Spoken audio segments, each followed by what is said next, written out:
Terima kasih Dr. Reni atas kesempatannya. Bismillahirrahmanirrahim. Assalamualaikum warahmatullahi wabarakatuh. Selamat siang kepada para senior, para guru-guru kami yang luar biasa dari Kasmaji, kemudian para peserta webinar pada pagi hari ini. Pada kesempatan hari ini, kami diminta oleh panitia untuk menyampaikan tentang aspek psikososial ibu dan anak sekolah daring menuju PTM. Mohon izin Dr. Reni, kami untuk menyampaikan share screen.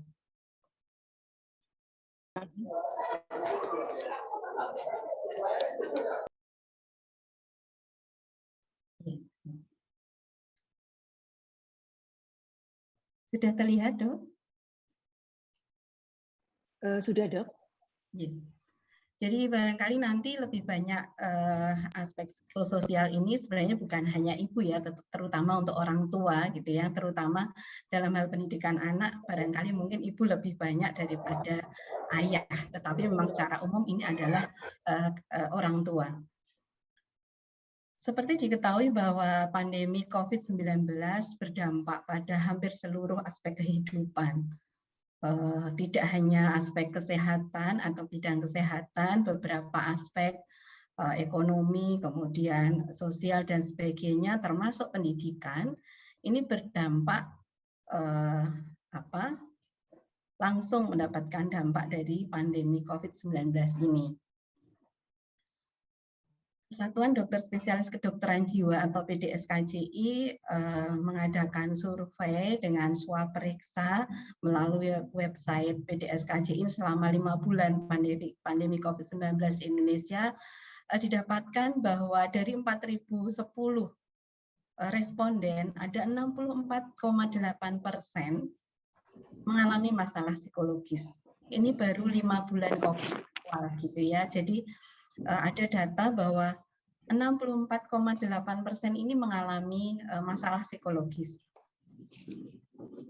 Dari responden yang masuk memang 71% ini adalah perempuan atau wanita dan 29%-nya adalah laki-laki.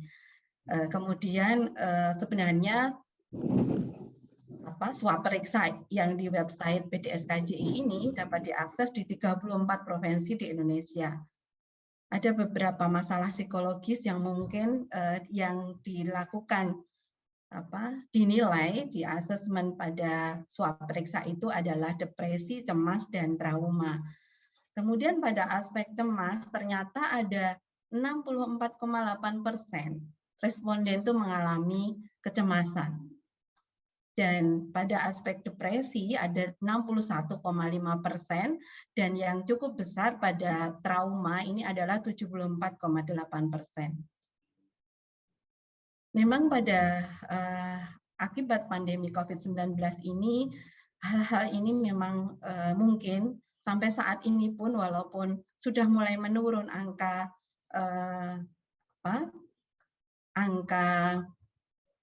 COVID-19 di Indonesia ini, tetapi tetap ada beberapa yang masih menyisakan masalah-masalah psikologis pada pasien atau pada masyarakat. Beberapa pasien mungkin sampai pada masyarakat datang ke dokter, ke psikiater misalnya seperti itu, kasus-kasus seperti trauma, post-traumatic stress disorder akibat COVID-19 ini juga sampai sekarang pun dalam pengobatan sebagian ada beberapa yang memang belum membaik. Ada juga yang depresi, cemas, dan sebagainya. Beberapa pasien melaporkan bahwa seperti kejadian post-traumatic stress disorder pada COVID ini ya, karena angka trauma ini cukup besar yaitu 74,8%, bahwa sampai bagaimana dia selalu mengingat bagaimana dia pada saat mau dibawa ke ruang isolasi, apa yang terjadi di sana dan sebagainya, hal-hal yang sangat menakutkan dan sebagainya itu dilaporkan pada beberapa pasien termasuk yang datang kepada kami. Dan pada responden tersebut, masalah psikologis terbanyak ditemukan pada kelompok usia 17 sampai 29 tahun. Padahal ini adalah masa-masa emas gitu ya. Jadi anak mungkin atau mungkin kalau mahasiswa pada usia 17 sampai 29 tahun atau pekerja-pekerja awal. Jadi ini masalah psikologis itu banyak terdapat pada kelompok usia tersebut dan juga pada kelompok usia lebih dari 60 tahun. Ini beberapa aspek kehidupan yang terdampak secara negatif oleh COVID-19 dari mulai kehidupan sosial, karir atau pekerjaan, rencana wisata atau liburan yang jadi tertunda, gitu ya, atau gagal dan sebagainya. Kehidupan beragama pun juga terpengaruh akibat COVID-19 ini. Kebiasaan belanja mungkin yang suka belanja, waktu luang, usaha, pelajaran, kehidupan berkeluarga, kemudian melakukan hobi, gitu ya, mood atau emosi seseorang dan hubungan dengan pasang juga bisa terdampak negatif COVID-19. Permasalahan yang mungkin nanti akan kita banyak bahas adalah permasalahan pada bidang pendidikan. Banyak sekali hal-hal tentang pembelajaran daring ini yang masih sampai sekarang pun belum semuanya full pembelajaran tatap muka, atau masih kalau tahap sekarang adalah uji coba PTM atau uji coba pembelajaran tatap muka. Artinya permasalahan tentang pembelajaran daring ini sampai sekarang masih kita hadapi bersama. Sedikit kami sampaikan tentang pembelajaran daring, bahwa pembelajaran daring adalah pembelajaran yang menggunakan jaringan internet dengan aksesibilitas, konektivitas, fleksibilitas, dan kemampuan untuk memunculkan berbagai jenis interaksi pembelajaran. Pembelajaran ini mampu mempertemukan mahasiswa atau murid dan dosen atau guru, gitu ya, atau pendidik untuk melaksanakan interaksi pembelajaran dengan bantuan internet. Ada beberapa kelebihan sebenarnya dan kekurangan dari pembelajaran daring. Di antaranya adalah kelebihannya sebenarnya peserta didik, mahasiswa atau murid merasa lebih nyaman dalam mengemukakan gagasan dan pertanyaan. Jadi karena yang dihadapi hanya laptop, gadget, dan sebagainya, tidak langsung bertatap muka, maka peserta didik malah lebih nyaman. Ada sebagian mungkin merasa bahwa ada gangguan atau ada masalah dalam mengemukakan gagasan atau pertanyaan atau pendapat. Pada saat daring malah lebih nyaman, lebih berani, mungkin seperti itu. Atau mungkin tidak merasakan tekanan psikologis dari teman sebaya. Beberapa kasus masih kita saksikan bersama, kemungkinan atau kita dengar bahwa adanya bullying dan sebagainya masih terjadi di beberapa tempat. Jadi dengan pembelajaran daring ini, karena tidak ketemu langsung teman sebayanya atau teman kelasnya, maka tidak merasakan kemungkinan tekanan psikologis. Walaupun itu tetap masih bisa kemungkinan dengan melalui media sosial. Kemudian kelebihan yang lain adalah menumbuhkan kemandirian belajar sebenarnya pada pembelajaran daring ini. Jadi keinginan untuk tahu lebih banyak, kemudian mandiri, bagaimana saya tanpa guru, tanpa dosen dan sebagainya, dia lebih bisa aktif untuk melakukan dan lebih mandiri untuk melakukan pembelajaran. Tetapi ada beberapa kekurangan juga pada pembelajaran daring ini, diantaranya adalah penggunaan gawai yang berlebihan, penggunaan gadget yang berlebihan sehingga menyebabkan satu kecanduan. Sebelum pandemi daring pun sebenarnya angka peningkatan masalah kecanduan gadget ini sudah ada. Jadi adiksi internet, kemudian adiksi game dan sebagainya itu juga sudah mulai sebenarnya saat itu sebelum mulai pandemi pun sudah merupakan masalah yang terjadi di masyarakat. Artinya global, tidak hanya di Indonesia. Apalagi sekarang anak-anak setiap hari yang dihadapi adalah laptop, ya, gadget, ya, laptop, kemudian handphone, tablet dan sebagainya, yang dia otomatis dia akan menggunakan itu. Kemungkinan untuk kecanduan jika memang tidak dikendalikan dengan baik bisa terjadi. Baik gaming addiction, kemudian internet addiction dan sebagainya. Jadi dampak kecanduan ini pun juga bisa berdampak langsung pada masalah akademik, sosial, emosional, dan perilaku. Jadi memang karena adanya kecanduan dari gadget ini sendiri atau kecanduan dari internet ini bisa menyebabkan masalah pada akademik, sosial, emosional, dan perilaku. Dan juga kekurangan yang lain adalah pendidik, dosen, guru tidak bisa mengawasi langsung. Sebenarnya mereka memperhatikan, walaupun beberapa sudah dimodifikasi ya, misalnya on cam dan sebagainya. Kemudian guru secara interaktif terus memantau anak-anak atau mahasiswanya ini benar-benar memperhatikan atau tidak. Tetapi kalau kita misalnya lepas atau misalnya mungkin terlena dan sebagainya, jadi kurang bisa dikontrol. Beberapa kendala pembelajaran daring yang dihadapi di masyarakat, baik guru, orang tua, dan anak selama pembelajaran daring atau jarak jauh ini ada beberapa. Di antaranya untuk dari guru kesulitan mengelola PJJ ini atau pembelajaran daring ini, sehingga cenderung fokus pada penuntasan kurikulum. Tetap dikejar, harus selesai sekian, sekian, dan sebagainya. Kemudian waktu pembelajaran berkurang sehingga guru tidak mungkin memenuhi beban jam mengajar. Juga komunikasi, ada kesulitan komunikasi dengan orang tua sebagai mitra di rumah. Kemudian yang dirasakan oleh orang tua, tidak semua orang tua mampu mendampingi anak belajar di rumah, karena ada beberapa tanggung jawab yang lain, misalnya kerja, atau urusan-urusan di rumah, dan sebagainya. Kemudian juga kesulitan orang tua dalam memahami pelajaran dan memotivasi anak-anak saat mendampingi belajar di rumah. Mungkin beberapa waktu kita ada viral YouTube atau di medsos beberapa ibu-ibu berkumpul sampai teriak-teriak bagaimana segera PTM, ini kami repot semua dan sebagainya. Itu hal-hal yang memang yang dirasakan orang tua seperti itu. Harus ngajari anak yang mungkin kurang begitu tahu, kurang begitu paham tentang pelajarannya, juga tentang tanggung jawab lain dari seorang ibu misalnya ya, atau ayahnya ngurusi yang lain, tidak hanya untuk fokus pada sekolah. Kemudian dari sisi siswa juga kesulitan konsentrasi belajar dari rumah dan mengeluhkan beratnya penugasan soal dari guru.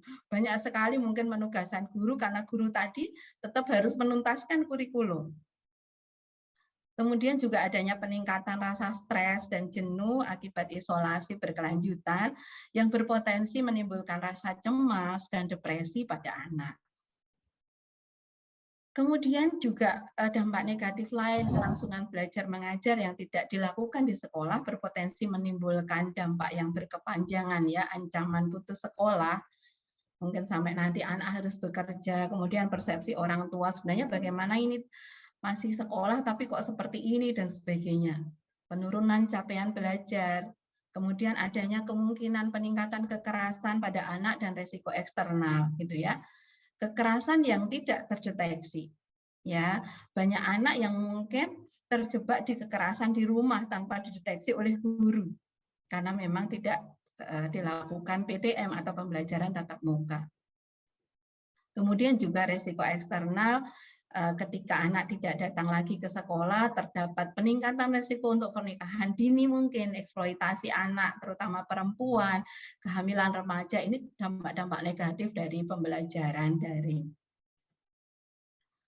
Kemudian dampak psikososial pembelajaran daring ini dari guru, dari pengajar gitu ya, pengajar atau sekolah, kemudian orang tua maupun peserta didik. Dapat kami sampaikan bahwa dari pengajar atau sekolah sebenarnya juga mengalami kebingungan. Apakah pembelajaran yang dilakukan sudah efektif atau belum? Kemudian dari sisi orang tua juga bingung menghadapi anak belajar di rumah. Kemudian juga khawatir tentang biaya pendidikan, misalnya mungkin harus pekerjaannya harus penghasilannya juga menurun misalnya, karena memang dampak ke pekerjaan juga ada pada COVID ini. Kemudian pada peserta didik sendiri, baik murid, anak-anak, kemudian mahasiswa, murid gitu ya, bosan karena harus tinggal di rumah.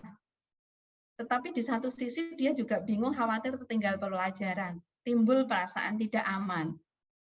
Kemudian juga takut terkena penyakit, tetapi satu sisi merindukan teman-temannya. Juga mungkin ada faktor beberapa mungkin keluarga yang sosial ekonominya kurang gitu, khawatir tentang penghasilan orang tua. Nanti saya bagaimana, orang tua saya kehilangan pekerjaan dan sebagainya. Itu hal-hal yang mungkin dampak psikososial yang dialami oleh anak. Kemudian juga kemungkinan akan mengalami kekerasan verbal oleh orang tuanya jika terlalu banyak di rumah karena faktor-faktor tadi. Sebenarnya mungkin dampak-dampak ini sebenarnya seperti yang sudah kita lakukan, tetapi tidak saya masukkan di dalam slide. Seperti kami di Rumah Sakit Jiwa Daerah Surakarta pernah mengadakan survei pada guru, gitu ya. Pada saat itu kami lakukan survei dengan SRQ, gitu ya, pada semua guru SMA dan SMK se-Jawa Tengah.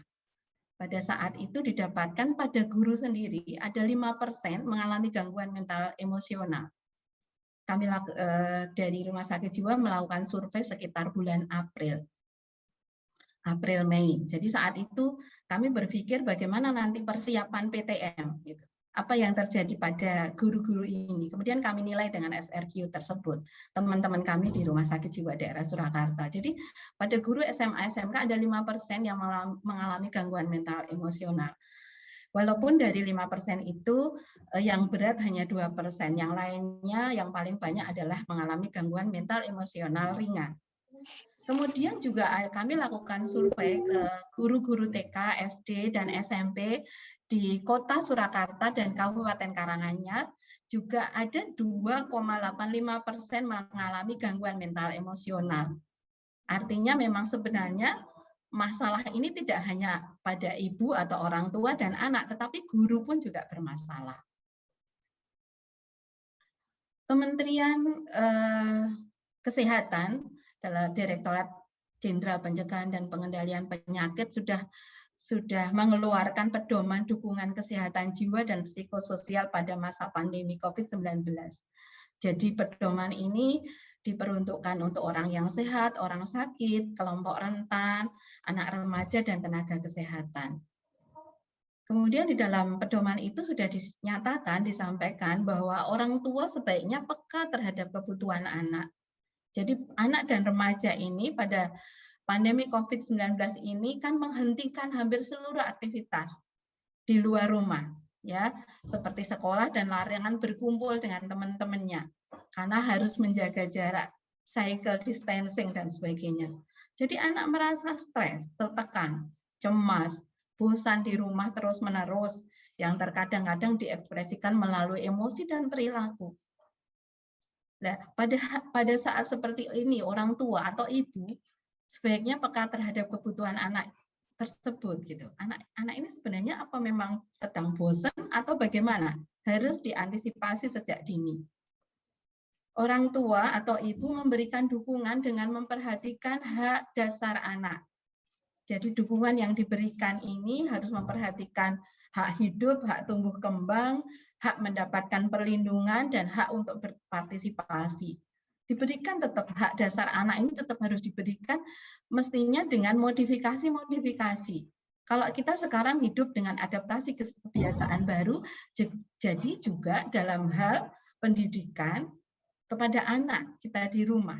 Para ibu-ibu yang di rumah atau orang tua yang di rumah harus tetap memperhatikan 4 hak dasar anak ini. Jadi bagaimana orang tua atau ibu perlu mengelola dengan baik stres dan emosi anak. Orang tua harus bersikap lebih tenang, semakin mendekatkan hubungan dengan anak, artinya pandemi ini juga disyukuri saya akan lebih dekat dengan anak. Karena anak tidak sekolah langsung tatap muka gitu ya. Karena banyak waktu dengan anak-anak di rumah, semakin mengintenskan ya, kualitas hubungan dengan anak ini semakin baik. Dan bagaimana orang tua atau ibu mampu mengatasi emosi dan mengelola stres anak. Beberapa cara yang bisa dilakukan untuk mengatasi stres dan emosi pada anak, yaitu mengajak anak bicara dengan tenang dan penuh kasih sayang, berikan rasa aman, kemudian berikan pujian dan motivasi terkait kegiatan yang dilakukan. Terus fasilitasi interaksi anak dengan teman-teman sebayanya, walaupun melalui media sosial gitu ya, tetap difasilitasi, tetapi tetap dikendalikan. Kemudian juga membantu melakukan kegiatan hobi yang disukai dan menghindari segala bentuk kekerasan fisik, psikologis, dan sosial. Juga tetap mengawasi penggunaan media sosial yang dapat menimbulkan kepanikan dan stres, karena nanti akan terjadi masalah Baru lagi pada saat penggunaan media sosial yang tidak terkontrol atau terkendali dengan baik, seperti tadi sudah disampaikan di depan, akan menimbulkan satu masalah baru seperti adiksi internet, adiksi game, dan sebagainya. Kemudian juga melakukan relaksasi atau peregangan setiap timbul rasa cemas dan tidak aman. Jadi mungkin Ibu mungkin belajar bagaimana cara melakukan relaksasi peregangan. Sebenarnya kalau di media sosial juga sudah banyak beberapa konten-konten cara relaksasi peregangan pada saat timbul cemas dan sebagainya bisa dipelajari atau ditanyakan pada profesional kesehatan jiwa. Kemudian melakukan olahraga sesuai kondisi, membuat jadwal kegiatan harian, dan mengenali tanda-tanda masalah kesehatan jiwa. Ini sangat penting pada ibu dan orang tua, sehingga tahu kira-kira anak saya ini sudah mengalami tanda-tanda atau belum. Karena tadi ya beberapa stres dan sebagainya, kebosanan dan sebagainya itu tetap harus diantisipasi. Terus bagaimana yang terjadi saat ini? Saat ini kita sudah mulai ke arah uji coba pembelajaran tatap muka. Kesiapan orang tua, ibu, dan anak ini sangat diperlukan. Artinya memang bukan sesuatu yang mudah juga dari sesuatu yang daring dengan sekian banyak hal, banyak masalah yang ditimbulkan, kita mau menuju ke pembelajaran tatap muka. Karena memang situasinya masih pandemi. Jadi untuk pembelajaran tatap muka ini sebenarnya dari Dinas Pendidikan atau Kementerian Pendidikan sudah ada beberapa rambu-rambu, beberapa aturan yang disampaikan. Bisa dilakukan uji coba PTM atau pembelajaran tatap muka, tetapi harus 5 siap. Siap sekolahnya, siap gurunya, siap anaknya, siap orang tuanya, dan siap daerahnya. Artinya mungkin dari sisi sekarang ini, dari guru, kemudian orang tua dan anak, ini memang dari masalah fisik maupun mental ini harus siap. Apakah orang tua siap nanti anak-anak dengan PTM tersebut, anaknya sendiri dan gurunya sendiri, ini harus dipastikan selain kesiapan sekolah dan daerahnya. Pelaksanaan kegiatan PTM, uji coba PTM ini sebenarnya harus dipastikan, ini dari Kementerian Pendidikan ya. Sekolah harus memastikan keadaan lingkungan sekolah dalam keadaan bersih dan sehat. Sekolah juga menyiapkan titik tempat penurunan dan penjemputan peserta didik dengan memaksimalkan tidak terjadi penumpukan peserta didik. Kemudian sekolah menyediakan sanitasi, tempat cuci tangan dan air mengalir. Kemudian sekolah menyiapkan alat pengukur suhu, sekolah menyiapkan cadangan masker jika terdapat peserta didik atau pendidik tidak membawa masker atau rusak, dan sekolah mengatur tempat duduk peserta. Ini secara fisik kesiapan sekolah harus seperti ini, karena anak tidak boleh nanti PTM kemudian sakit dan sebagainya atau terjadi klaster baru di sekolah. Kemudian juga sekolah menjaga kebersihan gagang pintu. Ini secara fisik harus seperti protokol kesehatan sangat ketat untuk kesiapan sekolah ini ya, tidak membuka kantin, menganjurkan peserta didik untuk membawa makanan dari rumah, kemudian menyiapkan dukungan UKS, dan petugas yang memadai, meniadakan kegiatan-kegiatan yang berpotensi kerumunan, kemudian juga menyiapkan tempat khusus untuk menampung barang, menutup tempat berkumpul, dan jika terdapat kasus aktif, uji coba PTM dihentikan. Dan ini mungkin beberapa waktu barangkali Bapak Ibu semua peserta webinar sudah mendengar beberapa berita atau menyaksikan baik di media massa atau media sosial. Beberapa waktu ini Solo menghentikan kalau tidak salah 5 sekolah, ya 5 sekolah pada uji coba PTM ini, karena ternyata ada beberapa sekolah yang cukup tinggi setelah di tracing oleh Dinas Kesehatan. Di tracing ternyata ada satu sekolah itu sampai 24 anak positif, walaupun tidak bergejala. Ya ini yang bermasalah malah karena tidak bergejala. Kemudian di sekolah-sekolah lain akhirnya menutup 5. Ini untuk yang kota Surakarta. Barangkali juga mungkin kota-kota yang lain juga seperti itu. Jadi kesimpulannya pandemi COVID-19 ini berdampak pada beberapa aspek kehidupan, Aspek psikososial akibat dampak pandemi COVID-19 juga terjadi pada masalah pembelajaran anak sekolah, sehingga diperlukan suatu kesiapan baik fisik maupun mental pada anak sekolah dan orang tua atau ibu dalam menghadapi pembelajaran daring dan uji coba PTM ini. Kemudian diperlukan usaha untuk mengantisipasi terjadinya stres pada anak dan orang tua dalam menghadapi pembelajaran daring dan uji coba PTM. Dukungan kesehatan jiwa dan psikososial pandemi ini sangat dibutuhkan. Barangkali demikian yang bisa kami sampaikan. Terima kasih atas perhatiannya. Mohon maaf jika ada hal yang kurang berkenan. Terima kasih. Kami akhiri. Wassalamualaikum warahmatullahi wabarakatuh.